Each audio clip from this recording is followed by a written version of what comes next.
गोस्वामी तुलसीदास जी महाराज ने जब ये पंक्ति लिखी, सिया राम मैं सब जग जाने करहूं प्रणाम जोर जुग, इस पंक्ति को लिखने के बाद जब विश्वनाथ का दर्शन करने गए तो मार्ग में एक नंदी जी आ गए और गोस्वामी तुलसीदास जी निकलने को हों, वो नंदी जी कभी इधर से रास्ता रोके कभी उधर से आगे, छोटी सी गली काशी की, उसमें अब तो बड़ी हो गई गलियां पर अभी भी कहीं कहीं छोटी हैं। तो ऐसा मैंने सुना है किसी संत से। तो फिर गोस्वामी जी ने थोड़ा सा आवाज की, जैसे किसी जीव को हटाने के लिए थोड़ा स्वर निकालते हैं, हट, ऐसे करके कुछ किया, उसको धक्का आदि दिया ताकि मार्ग मिले। तो मार्ग से दर्शन करने गए, दर्शन करके लौट करके आए तो ये पंक्ति अंतर ध्यान हो गई। और जब गोस्वामी जी ने इस भाव को देखा, मैं तो लिख के गया हूं, इतनी सुंदर बात लिखी, सब में सिया राम जी को देख के सबको प्रणाम करो, ये अंतर ध्यान क्यों हुई? तो महादेव ने कहा, बोले आप जो कह रहे हैं उस पर अमल भी तो कीजिए।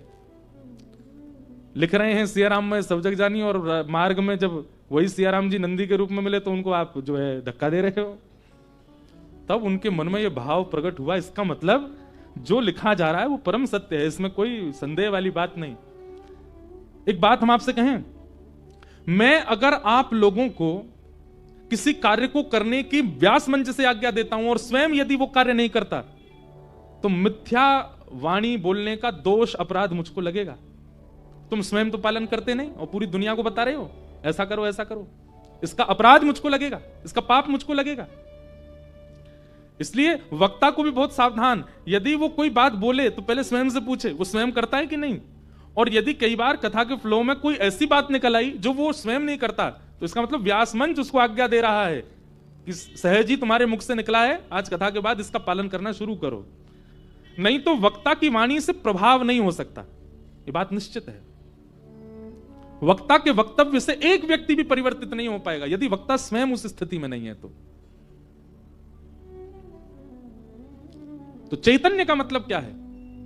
सर्वम खलु इदम ब्रह्म। एक प्रकार से सब में आपको दिखने लगे कि इसमें भी राम है, इसमें भी मेरे ठाकुर जी हैं। श्री प्रहलाद जी महाराज, खंबे में भगवान नहीं है पर प्रहलाद का विश्वास है कि खंबायु अग्निम शलिलम महिम च ज्योतिम से सत्वानि दृशो द्रुमादीन सरित समुद्रांश हरे शरीरम यत्किंच भूतम प्रणमेत अनन्यम। सब में परमात्मा। खंभ भेदन हुआ तो प्रकट हो गए श्री नृसिंह भगवान। इसी कलिकाल में महाराष्ट्र की भूमि पर पधारे नामदेव जी महाराज। कौन? नामदेव जी। सब में परमात्मा को देखते। एक बार एक स्थान पर बैठ करके आप भजन कर रहे थे तो किसी ने आकर के आपको टोक दिया, बोले महाराज यहां भजन मत करो। बोले क्यों? यहां पे प्रेत आत्माएं रहती हैं। नामदेव जी बोले अब तो हम बैठ गए, अब तो यहीं करेंगे। जय हरि विठल, श्री हरि विठल, माय बापा विठल, इस प्रकार कीर्तन करने लगे। इतने में एक प्रेत प्रकट हो गया और वो प्रेत कभी हाथी बन जाए, कभी घोड़ा बन जाए, कभी गधा बन जाए, कभी ऊंट बन जाए, कभी मूषक चूहा बन जाए, बार बार रूप बदलने लगा अपने और भयभीत आवाजें निकालने लगा। नामदेव जी महाराज ने जैसे ही उसको देखा तो नामदेव जी बोले, संसार के लोग झूठ बोल गए मुझसे कह के गए कि यहां कोई प्रेत रहता है, लेकिन भैया इतने रूप बदलने की सामर्थ्य प्रेत में नहीं है तो परमात्मा में है। और साक्षात परमात्मा मान के प्रेत को ही प्रणाम करने लगे। जय हो भले पधारे मेरे लंबक नाथ। इतने लंबे बन गए ठाकुर जी। बोले इतने रूप बदलने की सामर्थ्य ये किसी प्रेत में नहीं हो सकती, है तो परमात्मा में है। जैसे ही दंडवत किया, महाराज था तो वो प्रेत ही, लेकिन तुरंत श्री पंडरीनाथ विठल भगवान प्रकट हो गए और प्रकट होकर बोले, ए नामा, यहां तो प्रेत था, तेने उसमें भी मुझे देखा। नामदेव जी कहते हैं प्रेत में प्रेतृत्व भी आपसे ही है। प्रेत की क्या औकात कि वो किसी को डरा सके, उसके अंदर भय दिलाने का जो तत्व है वो भी तो आप ही हो। क्या प्रेत में आप निवास नहीं करते? भाई इस संसार में अपनी सत्ता यदि किसी की हो जाए तो फिर परमात्मा कैसे हो सकते हैं? रावण दशानन है, यह भी राम की कृपा है। कंस इतना बड़ा क्रूर है कि उसके कारण पूरी धरती कांपती थी, यह भी कृष्ण की कृपा थी उसके ऊपर। किसी का अपना अस्तित्व नहीं हो सकता। प्रेत में पितृत्व भी आपकी वजह से है ठाकुर जी। यदि आप नहीं होते तो वो कैसे डराता सबको? इसलिए प्रेत का जो पितृत्व है उसको मैं विठ्ठल मान करके वंदन करता हूं। पंडरीनाथ भगवान ने हृदय से लगाया, बोले वाह, ऐसी दृष्टि सबकी हो जाए तो मैं सबको मिल जाऊं। लेकिन सबकी दृष्टि ऐसी नहीं बनती।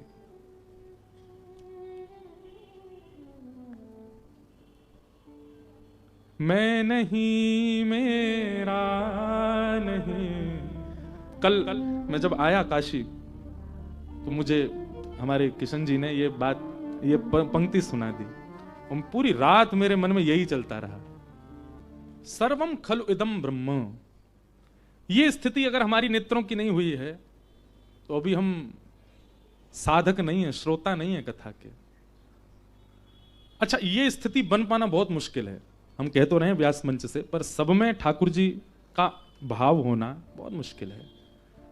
तो फिर इसका एक दूसरा सब्स्टिट्यूट है, सब में परमात्मा तो नहीं दिख सकते, पर सब में गुण का दर्शन तो हो सकता है। हमारी दृष्टि कैसी, हम सब में अवगुण देखते, पहली बार देखते ही उसमें अवगुण देखेंगे। चलो इंद्रेश जी कथा हो रही है, सुना के लाएं आपको। अच्छा कौन है वो? वृंदावन के। चलो ले आए कथा में 3 घंटा बैठे। अच्छा क्या मिला ये याद नहीं रहेगा उसको। बाहर निकलते, महाराज जी नाचने वाला भजन कोई नहीं गाया उन्होंने, कोई ऐसा कोई संकीर्तन नहीं गाया जिसमें थोड़े पांव थिरके। हमने कथा सुनी थी, वो व्यास जी चुटकुला बहुत सुनाते थे, एक भी चुटकुला नहीं सुना। थोड़ी हंसी आए, 3 घंटा बैठे हम लोग। अवगुण बहुत जल्दी हम लोग देखने लगते हैं। ये आप अपने ऊपर भी आप अपने आप से पूछ के देखिएगा, ये सबके अंदर गुण होता है। लड़के वाले लड़की देखने जाते हैं अपने पुत्र के लिए, तो उससे मिलके जब लौट के आएंगे ना, गाड़ी में बैठेंगे सब वापस अपने घर के लिए, उसमें गुण कितने थे उनकी चर्चा बाद में होगी। हाँ ठीक है, गोरी तो है, पर उसके पांव देख के मुझको थोड़ा लगा कि पता नहीं शुभ है कि नहीं है। उसका मुख देख करके मुझे थोड़ी चालाक सी तो लग रही थी। तो अब गुणों की चर्चा करो ना, अवगुण क्यों? ये मानव स्वभाव है।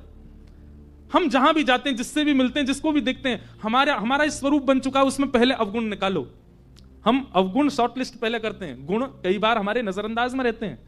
आप यदि आध्यात्मिक हैं, आप यदि नाम जप करते हैं, आप यदि तिलक लगाते हैं, आप यदि शिखा रखते हैं, आप यदि कथा सुनते हैं, आप नित्य विश्वनाथ जाते हैं, आप नित्य गंगा दर्शन करते हैं, तो आपकी दृष्टि परिवर्तित होगी, सब में गुण देखना शुरू हो।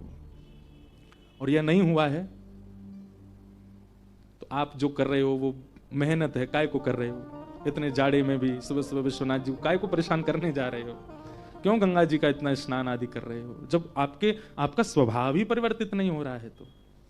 तो परमात्मा का दूसरा रूप क्या है? चैतन्य। सब में उनका दर्शन, पर सब में परमात्मा ना दिखे तो सब में कम से कम गुण देखो, सब में भलाई देखो, सब में गुण देखे। राम जी का स्वभाव है वो सब में गुण देखते हैं, और रावण का स्वभाव है वो राम जी में भी अवगुण देखता है। वो राम जी में भी अवगुण देख रहा है। जिनका रूप देख करके पत्थर पिघल रहे हैं, जिनके स्पर्श से पूरी पृथ्वी मदमस्त होती जा रही है, उनको देख करके, उनके बारे में सुन करके, और कोई और नहीं सुना रहा है, स्वयं हनुमान जी जाके बता के आए, अंगद जाकर के बता करके आ रहा है, फिर भी रावण को अवगुण ही दिख रहा है। तो इसका मतलब क्या है? अवगुण दर्शन ये राक्षसत्व है। और जिस दिन आपकी दृष्टि में सद्गुण दर्शन भाव प्रकट हो गया, गुण दर्शन प्रकट हो गया, सद्गुण भी मत देखो, गुण ही देख लो। आप श्रोता हैं, आप साधक हैं, आप आध्यात्मिक हैं। तो भगवान का दूसरा रूप क्या है? चैतन्य। सब में जिनकी व्यापकता है, जो जड़ नहीं है। अब ये तो था एक सामान्य अर्थ, अब इसका दूसरा अर्थ क्या है? आपके सेवा है, सबके घरों में सेवा ठाकुर जी की विराजमान, चाहे वो चित्रपट की है, चाहे वो लड्डू गोपाल है, चाहे हमारे श्रीनाथ जी हैं, गिरधर लाल हैं।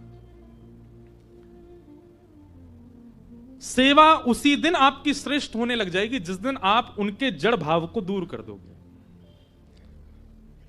उनके प्रति आपकी जड़ की स्थिति जिस दिन समाप्त हो जाएगी, उसी दिन आपकी सेवा प्रकट हो जाएगी, सेवा आप करने लग जाओगे। बहुत ध्यानपूर्वक सुनिएगा, सावधानी से सुनिएगा।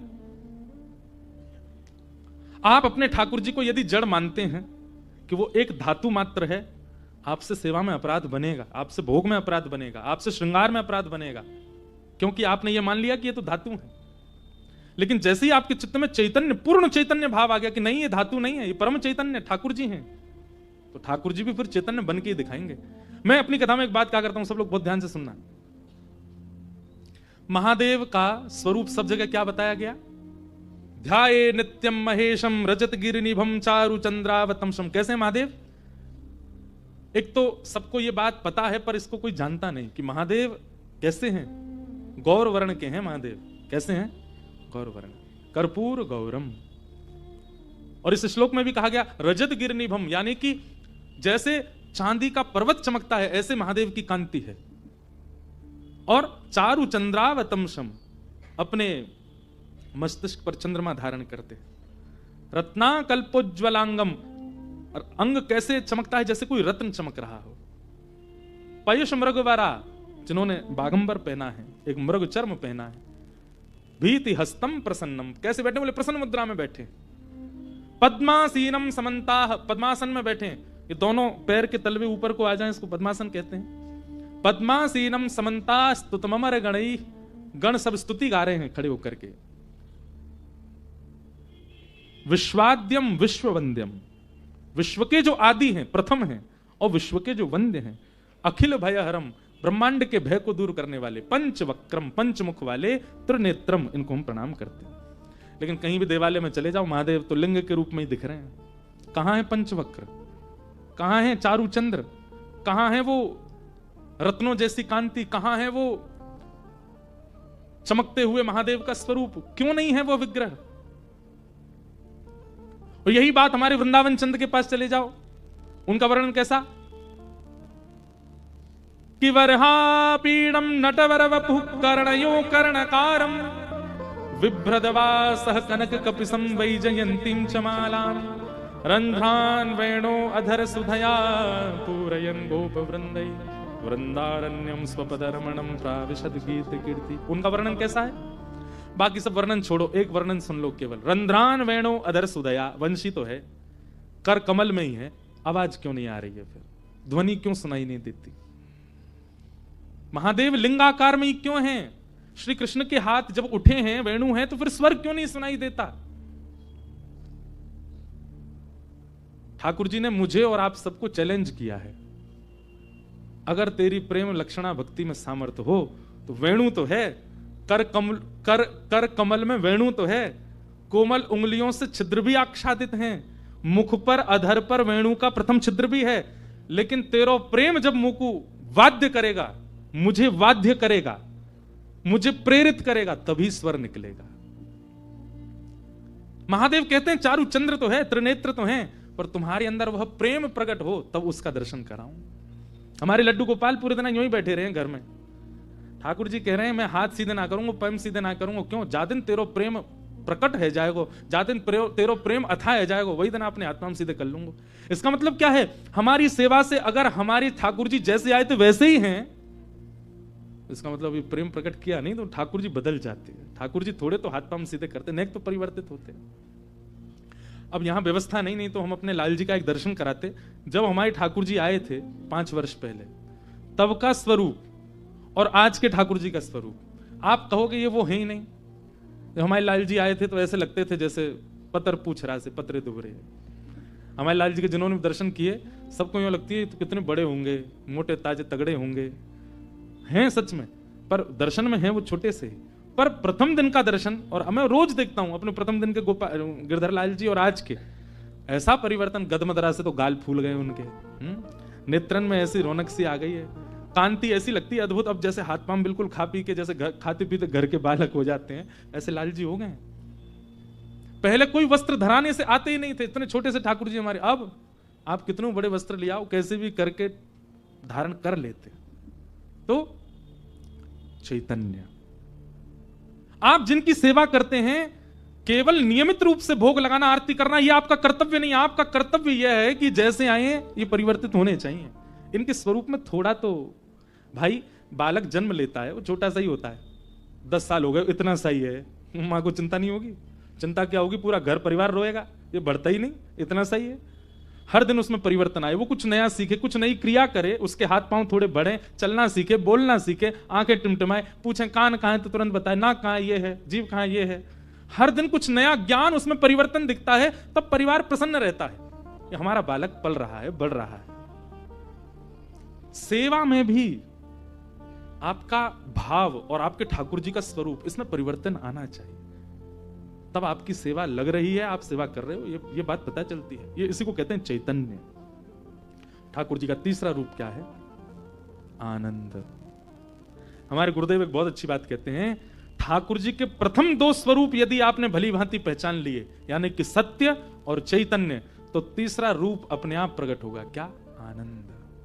वो सब गाओगे, नंद घर आनंद भयो जय कन्हैया, अवध में आनंद भयो जय रघुवर राम के। आनंद।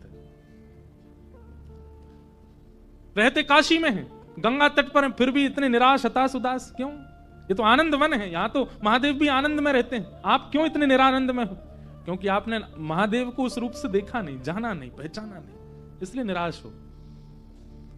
तो सत्य परमात्मा को जिस दिन आपने चैतन्य रूप से भज लिया, उसी दिन जीवन में आनंद आएगा। सच्चिदानंद रूपाय विश्वोत्पत्त्यादि हेतवे, विश्व की उत्पत्ति, पालन और संहार, ये तीन क्रिया जिनकी हैं। तापत्रय विनाशाय, तीन प्रकार के तापों का जो उपशमन करते हैं। ताप किसको कहते हैं? कष्ट को।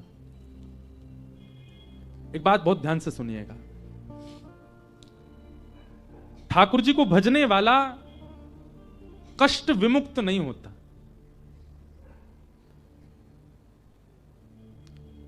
यदि आप नित्य महादेव का दर्शन करते हैं तो ऐसा नहीं है कि आपकी मृत्यु नहीं होगी, होगी। ऐसा नहीं है कि आपको वह पीड़ा नहीं होगी जो एक संसारी व्यक्ति को हो रही है, वो पीड़ा आपके जीवन में भी आएगी। बस महादेव को नित्य आराधन करने से, ठाकुर जी का नित्य आराधन करने से इतनी कृपा आपके ऊपर हो जाएगी कि आने वाली पीड़ा अनुभव में नहीं आएगी। आने वाली पीड़ा आपको झकझोरेगी नहीं, आने वाली पीड़ा से आप परेशान, हताश, उदास नहीं होगे, सह लोगे। वृक्ष खड़ा है, कितना सुंदर, कितना फलित, कितना पुष्पित है, यह विशेष बात नहीं, आंधी आने पर भी टिका हुआ है, यह विशेष बात है। आप कितने स्वस्थ हैं, कितने पुष्पित, कितने पल्लवित, कितने फलित हैं, इसका मतलब क्या है? कितने धनवान, कितने सुंदर, कितने योग्य हैं, इनसे फर्क नहीं पड़ता। जीवन में आने वाली आंधी से जूझ रहे हैं, डट के खड़े हैं, ये आपके विशेष मानवत्व को प्रकट करता है। मानवत्व धनवान होने से नहीं, सुंदर होने से नहीं। शरीरम स्वरूपम तथा वा कलत्वम रथश्चारुरुचिरम धनम मेरुतुल्यम मनश्रेण लग्नम कृष्ण चरणारविंदम ततः किम ततः किम ततः किम ततः किम। खूब सुंदर शरीर है, खूब सुंदर पत्नी है, खूब अच्छा घर है, खूब बढ़िया संपत्ति है, पल मनश्रेण लग्नम कृष्ण चरणारविंदम, मनश्रेण लग्नम गुरु चरणारविंदम, राम चरणारविंदम। मन यदि गुरु और भगवत सेवा में नहीं गया तो ततः किम, बेकार है, व्यर्थ है, उसका कोई लाभ नहीं। एक मैं कथा सुनाता हूं। दक्षिण में एक जगह है श्रीरंगम, तिरुचिरापल्ली। वहां पर श्री रंगनाथ भगवान विराजमान है, शेष नाग के ऊपर नारायण भगवान पौड़े हैं। अब उनकी विशेष कथा तो बड़ी मैं नहीं बताऊंगा। वहां पर एक भक्त हुए, उनका नाम था धनुर्दास। क्या नाम था? उनकी कथा मैं सुनाता हूं। धनुर्दास जो थे ना, उनकी पत्नी बहुत सुंदर थी, इतनी सुंदर थी कि संसार तो उनको देखता ही था। धनुर्दास को भी इतने वर्ष ब्याह को हो गए, वो भी अपनी पत्नी को देखे बिना रहता नहीं, इतनी सुंदर। और उसकी सुंदरता का वर्णन भक्त चरित्रों में ऐसे किया गया कि धनुर्दास खुद पहलवान था, बहुत अच्छा शरीर था उसका, धनवान भी था, सोने के आभूषण पहन करके, रत्न पहन करके रहता था। लेकिन उसकी पत्नी जब बाजार जाती थी तो नियम था धनुर्दास के बिना नहीं जाएगी, वो साथ ही जाएगा। क्यों? वो छतरी लगा के चलता था पत्नी के ऊपर, और वो भी पीछे पीछे नहीं चलता था, पत्नी के ऊपर छतरी लगा के उल्टा चलता था ताकि उसका मुख मुझे दिखता रहे। ऐसा प्रेमी देखा? महाराज, किसी का प्रेम ऐसा होगा भी तो वो संसार के सामने तो छुपा ही लेगा, बाजार में तो ऐसे नहीं घूमेगा। पर धनुर्दास के प्रेम की स्थिति इतनी ऊंची थी कि वो बाजार में घूमता था ऐसे, पत्नी के ऊपर छतरी लगाए उल्टा उल्टा चलता था, उसको देखता हुआ। पत्नी बताती थी आगे गड्ढा है, उछल जाता था उल्टा ही।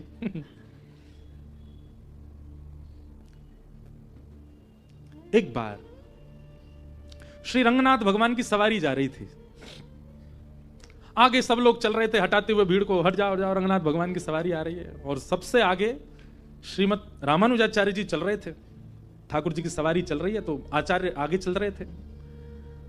तभी उन्होंने इस दृश्य को देखा। क्या देखा? धनुर्दास अपनी पत्नी के ऊपर छतरी लगाए उल्टा चल रहा है, उसको देखते हुए। अब नगर बाजार के लोग तो हंसी उड़ा में एक दूसरे, देख देख देख देख धनुर्दास को देख, कैसा जोरू का गुलाम है, देख रोज उसको देख